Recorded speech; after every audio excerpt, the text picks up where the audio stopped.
Se garder des faux docteurs, Paul a renoncé à tout pour gagner Christ et atteindre le but. Le devoir de la joie chrétienne, se méfier des mauvais ouvriers et de la circoncision qu'ils prônent. Les vrais circoncis sont ceux qui mettent toute leur confiance en Jésus-Christ et non dans la chair. 1 à 3. Paul aurait sujet de se glorifier en la chair plus qu'aucun autre, par sa circoncision, par sa descendance du peuple de Dieu, par ses attaches pharisiennes, par son zèle, par sa justice selon la loi. 4 à 6. Mais tous ces privilèges, il en fait la perte avec joie, il les méprise pour connaître et gagner Christ, être trouvé en lui, posséder sa justice, éprouver la puissance de sa résurrection, avoir part à ses souffrances et à sa mort et parvenir à la résurrection glorieuse. Juillet 2011. Toutefois, Paul n'a pas encore saisi le prix qui est la perfection, mais il a été saisi par Christ et il fait une seule chose, oubliant tout ce qui est derrière lui, il court vers le but où Dieu l'a appelé en Jésus-Christ. Décembre 2014. Verset 1. Verset 1 à 14. Se garder des faux docteurs. Paul a renoncé à tout pour gagner Christ et atteindre le but. Les premiers mots de ce chapitre qui ne se lit logiquement ni à ce qui précède ni à ce qui suit et qui sont une salutation à la manière des anciens, semblent indiquer que l'apôtre voulait d'abord terminer ici sa lettre, ou du moins passer aux relations personnelles qui se trouvent à Philippiens 4. Cependant une exhortation fort importante se presse encore dans son cœur, verset 2, et il y donne cours. Sur cette sainte joie du racheté de Christ, qui est une force dans les combats et dans l'épreuve et à laquelle Paul exhorte fréquemment ses frères vers la fin de ses lettres, comparez Philippiens 4.4, 2 Corinthiens 13.11, 1 Thessaloniciens 5.16. C'est la joie du Saint-Esprit en eux, Romains 14.17, 1 Thessaloniciens 1.6. Ces paroles peuvent se rapporter à l'exhortation à la joie qui précède, mais il est plus probable qu'il faut les rattacher aux avertissements qui suivent et que Paul avait déjà fait entendre à ses lecteurs, soit de vive voix, soit autrement. Il ne se lasse point d'y revenir pour leur sûreté en présence du danger. Verset 2. Ce sont les mêmes hommes que l'apôtre désigne par ces trois noms. Le premier les marque comme impurs dans leur caractère et leurs motifs. En Orient, le chien est toujours le symbole de l'impureté. Matthieu 7.6, Apocalypse 22.15. Le second montre en eux des hommes qui se donnaient à eux-mêmes la mission de travailler dans l'Église. Comparez 2 Corinthiens 11.13 et ci-dessus Philippiens 1.14, Philippiens 1.15. Le troisième les désigne comme appartenant au parti des judaïsants, qui faisaient de la circoncision une condition indispensable au salut. L'apôtre, par un jeu de mots qui renferme une vive ironie, transforme cette circoncision en une simple incision ou mutilation, tel est le sens du mot traduit par fausse circoncision, et il fait sentir ainsi que c'est à cela, en effet, que se réduit cette cérémonie religieuse, dès le moment qu'on attache tant d'importance à l'acte extérieur, matériel, en oubliant que la circoncision n'a de valeur que comme signe de la purification du cœur et de la vie. Comparez Philippiens 3.3, Romains 2.28. Romains 2.29. Combien un tel avertissement est encore applicable à tous les genres de formalisme. Verset 3. Les chrétiens sont les vrais circoncis, parce qu'ils le sont spirituellement, dans le cœur, Romains 2.28, Romains 2.29, Colossiens 2.11. Dès lors leur culte est vivifié par l'Esprit de Dieu, vrai texte, comparez Jean 4.23, Jean 4.24, et ils se glorifient en Christ Jésus seul, parce qu'ils ont en lui la rédemption et la justification, 1 Corinthiens 1.31, 2 Corinthiens 10.17, et non dans la chair, comme les Juifs qui mettaient leur confiance dans la circoncision et en d'autres privilèges extérieurs, Galates 3.3, Galates 6.13. Verset 4. Voir sur cette notion de la chair, par opposition à l'esprit, Romains 1.3, note, comparez Romains 4.1, note et surtout Romains 8.13. Verset 6. Voilà autant de privilèges dont Paul aurait pu se glorifier s'il avait voulu s'appuyer sur la chair, c'est-à-dire sur ces choses extérieures, sans regarder aux dispositions du cœur qui seules leur donneraient de la valeur. Lui aussi a été circoncis selon la loi dès l'entrée de sa vie, étant israélite de naissance et non seulement prosélyte comme plusieurs de ses adversaires. Il appartenait à la tribu de ce Benjamin, le favori de son père, qui reçut de lui une bénédiction particulière, Genèse 49.27, Deutéronome 33.12, à cette tribu toujours restée fidèle et dans laquelle était Jérusalem avec son temple. Hébreu, fils d'Hébreu, Paul descendait d'Abraham, pour la doctrine et pour la stricte observance de la loi, il était de la secte austère et respectée des pharisiens, acte 22.3, acte 26.5. Nul ne l'avait surpassé en zèle, puisqu'il avait persécuté l'Église chrétienne et quant à la justice de la loi, à cette justice que lui opposaient ses adversaires et qui consiste à suivre à la lettre chaque précepte, tandis que le cœur reste inconverti, Paul était sans reproche de la part des hommes. Verset 7. Ces privilèges, dans l'intention de Dieu, étaient certainement d'une grande valeur, un gain, mais comme Paul en avait abusé par orgueil, il les considère maintenant comme une véritable perte, ce qui ne veut pas dire seulement qu'il les a perdus, qu'il y a renoncé, mais qu'il lui était vraiment devenu nuisible, comparez Jean 9.41 note. C'est dans ce sens qu'un père de l'Église a pu émettre l'idée paradoxale que les bonnes œuvres sont nuisibles au salut, ce qui est vrai si ces œuvres empêchent l'homme de chercher son salut uniquement en Jésus-Christ. Verset 8. Le verset 8 n'est pas une simple répétition du verset 7. Paul veut dire, ce n'est pas seulement alors dans le premier feu de la conversion, que j'ai considéré ces choses comme une perte, mais encore plus maintenant, après une longue expérience de la vie chrétienne, je regarde toutes choses, tout ce que ce monde pourrait m'offrir, comme une perte. En comparaison de ce que j'ai trouvé dans l'excellence de la connaissance de Christ, grec, une connaissance qui surpasse tout, je méprise tout le reste comme des ordures. Cette précieuse expérience de Paul est le principe universel de la vie chrétienne. Pour gagner Christ, se l'approprier tout entier, être trouvé en lui, verset 9, dans sa communion, au dernier jour, il faut faire la perte de tout ce en quoi l'homme naturel met sa confiance, être prêt à tout abandonner, Matthieu 10.38-39, Matthieu 16.24, Matthieu 16.25. Verset 9. L'apôtre ayant employé ce terme, ma justice, l'explique par celui-ci, celle qui me vient de la loi, celle qu'il s'efforçait d'acquérir par l'observation de la loi. Cette justice ne saurait être le fondement de son espérance pour l'avenir. Il connaît une autre justice dont il a été mis en possession par la foi en Christ, la justice qui vient de Dieu sur la base de la foi. Telle est la traduction littérale de ces mots dont le sens est suffisamment expliqué par les autres épîtres de notre apôtre, voir en particulier Romains 3.21-28, note, Romains 10.3. Mais pour s'approprier cette justice, il faut être trouvé en Christ, dans une communion vivante avec lui par le lien intime de la foi, communion décrite en très profond dans les paroles qui suivent. Verset 10. Ces paroles, aussi bien que celles du verset 9, se rattachent étroitement au verset 8. L'apôtre expose, verset septembre 2011, ce que c'est que gagner Christ. C'est d'abord posséder sa justice, verset 9, le connaître, lui, connaître la puissance de sa résurrection, la communion de ses souffrances et de sa mort, verset 10, c'est enfin parvenir par lui à la résurrection des morts, vérité profonde qu'on doit sonder par la méditation et dont il faut faire l'expérience pour les comprendre. Le connaître ce n'est point posséder une simple notion historique et intellectuelle de Christ, mais c'est l'avoir embrassé par une foi vivante, être entré dans une communion intime avec lui, comparez Jean 10.14, Jean 17.3.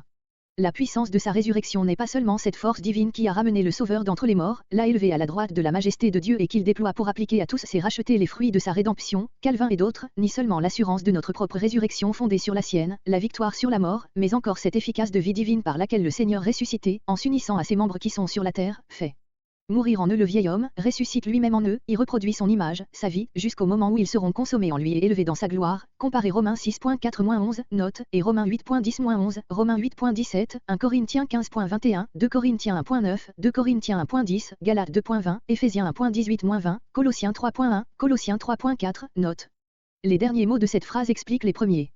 La communion des souffrances de Christ n'est point seulement une appropriation personnelle de ses souffrances par la foi en lui, c'est une expérience réelle de ses souffrances, par laquelle chacun de ses membres ici-bas devient conforme à sa mort, c'est-à-dire meurt avec lui, condition indispensable pour avoir part à la puissance de sa résurrection, ou plutôt c'est là une seule et même œuvre de la grâce en nous, envisagée par son côté négatif, la mort et par son côté positif, la vie. L'état du chrétien sur la terre est un état de souffrance, au dedans et au dehors. Il porte en tout lieu la douleur du péché, il souffre de ses propres misères et de celles des autres, il lutte, il succombe comme son sauveur, pour lui aussi la croix est l'unique moyen de la victoire. Ses souffrances sont celles de Christ même, il les endure avec ses membres, c'est le même combat, la même cause, la même force, le même but, la même couronne acquise par Christ et réservée aux siens, Romains 8.17, Romains 8.26-27, 2 Corinthiens 1.5, Colossiens 1.24, 1 Pierre 4.1, note. Verset 11. Grec, si comment, en quelque manière, je parviendrai à la résurrection des morts. En un sens la résurrection des morts est universelle, tous y parviendront, Jean 5.29, mais Paul, dans les principaux passages qui traitent de ce sujet, n'envisage que la résurrection des justes, la consommation du chrétien tout entier, corps et âme, glorifié par la puissance de résurrection et de vie, qui est Christ en lui. Cette espérance de l'apôtre n'est donc que le dernier trait, le couronnement de tout ce qu'il a déjà exprimé au verset 10. Mais pourquoi cette tournure dubitative ? Certes, il faudrait être bien étranger aux épîtres de Paul pour penser qu'il doute de son salut final, comparé entre autres Romains 5.1 et suivants, Romains 8.16, Romains 8.28-39, 1 Corinthiens 3.21-23, Philippiens 1.5, Philippiens 1.6, 2 Timothée 4.7-8, 2 Timothée 4.18. Mais l'assurance de l'enfant de Dieu est une assurance morale, qui dépend des moyens de grâce et non d'une assurance mathématique. Il marche par la foi et non par la vue. Sa vie est un combat perpétuel et qui dit combat, dit danger, 2 Timothée 2.5. Il doit faire preuve d'une active vigilance, d'une consciencieuse fidélité, d'une humble dépendance de la grâce de Dieu, qui seul le gardera et lui assurera la victoire. Comparez 1 Corinthiens 10.12, 1 Corinthiens 9.27 et les belles paroles ci-dessous, verset décembre 2014. Verset 14. Voici d'abord la version littérale de ces paroles, verset décembre 2014, non que j'ai déjà saisi, quoi. Ce verbe étant sans objet, les uns suppléent tout ce qui précède, verset entre 10 et 11, les autres, le but, verset 14, les autres, le prix, verset 14, ou que je sois déjà perfectionné, mais je poursuis, m'efforçant de saisir, c'est pourquoi aussi j'ai été saisi par Christ, verset 12. Frère, je ne m'estime pas moi-même avoir saisi, verset 13, mais une seule chose, oubliant les choses, etc. Ce mot énergique, absolu, une seule chose, comparé Luc 10.42, est ordinairement complété par un verbe, je fais, d'autres le relient au verset 13, j'estime une chose, d'autres le laissent isolé, dans son sens absolu. Dans ces versets l'apôtre représente le combat de la foi sous l'image de la course telle qu'elle avait lieu chez les anciens, 1 Corinthiens 9.24-27, note, et ci-dessus Philippiens 2.16. Par opposition à toute perfection imaginaire, soit légale, soit spirituelle, Paul confesse humblement que pour lui la vie chrétienne est encore un combat et le restera jusqu'au terme. Ce terme est indiqué à la fin du verset 14. Paul l'appelle le but et le prix, par où il entend la perfection, verset 12, le point de départ de la course consiste à être saisi par Christ, verset 12, alors seulement le croyant peut songer lui-même à saisir le prix, il est bon de remarquer cet emploi du même mot en deux sens différents. Il faut, en effet, que l'ordonnateur de la course appelle celui qui doit y prendre part, lui ouvre la carrière, lui assigne sa place, d'où il s'élancera vers le but. C'est ce que Christ fait pour tous les chrétiens, mais cette expérience initiale être saisie par Christ avait été plus frappante chez l'apôtre Paul, à cause de sa conversion extraordinaire, à laquelle il fait allusion. J'étais du nombre de ceux qui couraient vers la perdition, déjà j'y touchais, j'allais périr, alors je fus saisi par Christ qui me poursuivait, tandis que je le fuyais de toutes mes forces. Chrysostome.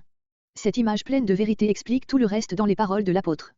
Le coureur ne s'arrête pas à regarder en arrière pour voir quel espace il a déjà parcouru, mais il porte les yeux en avant sur l'espace qui le sépare du but, verset 14. À quoi bon contempler ce qu'il a fait, s'il oublie ce qui lui reste à faire? Il tend donc vers le but, brûlant du désir de le saisir.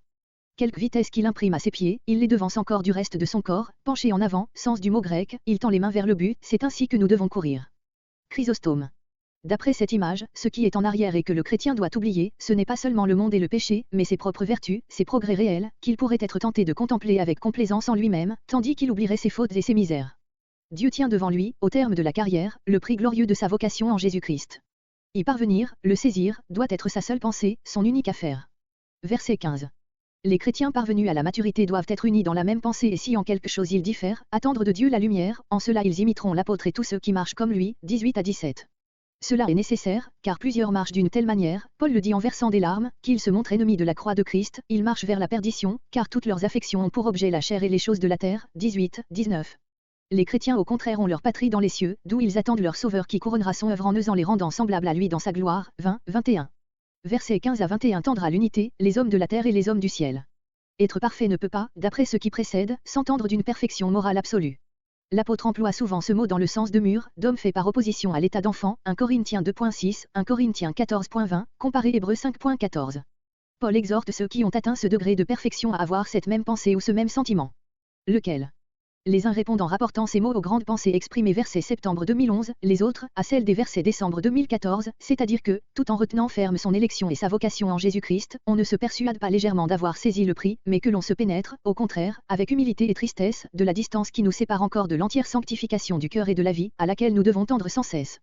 L'une et l'autre interprétation ont du vrai. La pensée dont le chrétien doit être rempli, c'est celle qui ressort de l'expérience faite par Paul, être tout entier en Christ, mais reconnaître et sentir tout ce qui lui manque encore. Verset 16. La même pensée, verset 15, dont tous les chrétiens doivent être animés, c'est le centre même, l'âme de la vie nouvelle en Christ. Si un chrétien marche selon cette ligne de conduite, dans cet esprit, il se trouve sous la direction certaine de Dieu, sous la discipline de son Saint-Esprit. Mais sur divers points secondaires de doctrine ou de conduite, il peut y avoir, entre ceux qui suivent cette voie, des différences, à plus d'un égard ils peuvent penser autrement, tout en étant sur le même fondement, cela est dans la nature des choses et inséparable de la liberté évangélique, l'apôtre l'admet sans hésiter. Mais il est tout aussi convaincu que, si des chrétiens sont réellement sûrs, le seul fondement que l'on puisse poser, conduit par le même esprit de Dieu, ce qui manque à leur connaissance ou à leur conviction leur sera révélé par cet esprit, qui les rapprochera toujours plus de l'unité en toutes choses, verset 15. En attendant, ils doivent user de support, de charité, respecter la liberté les uns des autres et surtout conserver l'unité dans tout, ce à quoi ils sont parvenus, traduction littérale. Paul en donne ici lui-même un mémorable exemple. Autant il se montre absolu lorsqu'il s'agit de la vérité qui constitue l'essence même de l'Évangile, autant il est large et éloigné de vouloir étouffer les convictions individuelles sous le poids de son autorité apostolique, quand il a affaire à des opinions secondaires et sincères, qui ne différent le plus souvent que par suite d'une connaissance imparfaite, comparez Romains 14.1 et Éphésiens 1.17, 1 Jean 2.20, 1 Jean 2.27. Le texte reçu donne ainsi ce verset, cependant, ce à quoi nous sommes parvenus, marcher selon une même règle, penser la même chose. Les mots soulignés ne sont pas authentiques, ils ont été ajoutés dans l'intention de rendre plus claire la pensée de l'apôtre. Verset 17. Nous n'avons tout qu'un seul maître, qu'un seul modèle, Christ, Matthieu 23.8, 1 Pierre 2.21.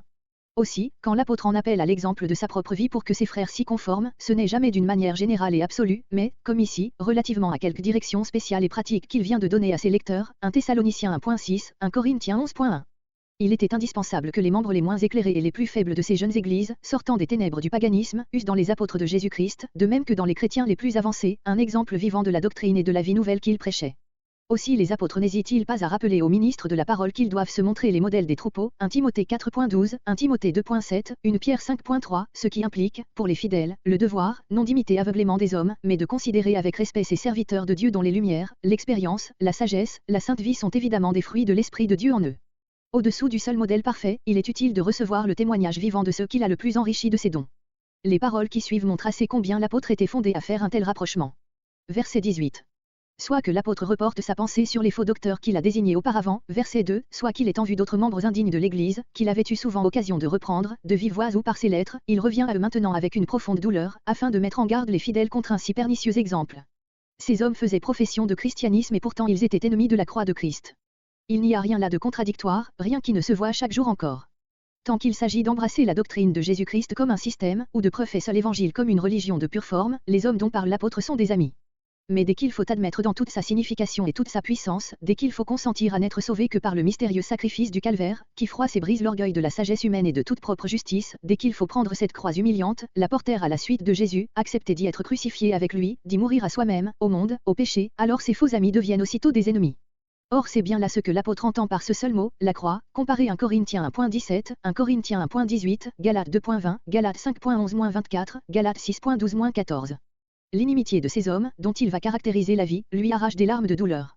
Et ces larmes, quel argument nous devons y voir, non de jalousie ou de haine pour de tels hommes, non du désir de les maudire, non d'un esprit poussé par la passion, mais d'un zèle plein de piété. Paul pleure, parce qu'il voit l'Église en danger de se perdre sous de telles influences. Calvin. Verset 19. Quiconque n'a pas été affranchi du monde et du péché par la croix de Jésus-Christ, quiconque est ennemi de cette croix, a encore ses pensées et ses affections sur la terre et dans l'esclavage de ses intérêts périssables. Que les convoitises soient alors élevées, spirituelles et servent d'aliment à l'orgueil, ou qu'elles rampent sur les objets grossiers des passions charnelles, avoir son ventre pour Dieu désigne d'une manière énergique les plaisirs de la table, le résultat est le même, la perdition, comparé Galates 5.21, Galates 6.8, note. Verset 20. L'apôtre rattache la description de la vie chrétienne à ce qui précède, par cette particule car, comme motivant la profonde douleur que lui inspire la conduite de ceux qui n'ont d'affection que pour les choses de la terre. Le mot traduit littéralement par bourgeoisie signifiait aussi chez les Grecs, en un sens dérivé, le genre de vie, la conduite, surtout dans les affaires publiques, de là, dans nos vieilles versions, le mot de conversation, conduite.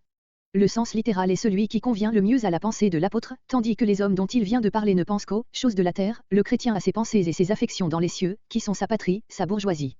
Étranger et voyageur ici-bas, dépris du monde et de ses avantages, tous ses désirs et toutes ses espérances tendent vers la possession pleine et entière de ses biens éternels dont il jouit déjà en partie par sa communion avec son Sauveur et son Dieu. Tout ce qui, sur la terre, est incompatible avec cette vie céleste vers laquelle il aspire, lui devient de plus en plus étranger. Aussi sa position actuelle est-elle un état d'attente, en vue du moment qui réalisera tous ses vues, comparé 1 Corinthiens 1.7, 1 Corinthiens 2.13. Celui qui l'attend, c'est le Seigneur Jésus-Christ, à sa seconde venue et il l'attend comme sauveur, ou libérateur, de tout mal, verset 21. Nos anciennes versions effacent cette nuance de la pensée, Romains 8.19. Verset 21. Telle est la rédemption complète du racheté de Christ. Aucun chrétien ne peut jouir d'une paix parfaite tant que la dernière trace du péché n'aura pas été anéantie en lui et que tout son être, l'esprit, l'âme et le corps, n'aura pas été rendu à sa destination éternelle, la perfection. De là, son état d'attente, il attend le Sauveur, qui achèvera son œuvre en lui.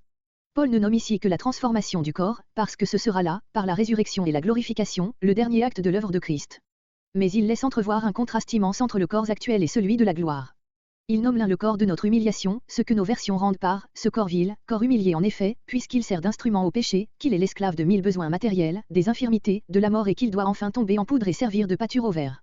Paul désigne l'autre par ce seul mot qui dit plus que toutes les descriptions, être rendu conforme au corps de la gloire de Christ, ou à son corps glorifié, comparé, sur ce contraste du corps humilié et du corps glorifié, 1 Corinthiens 15.42-44.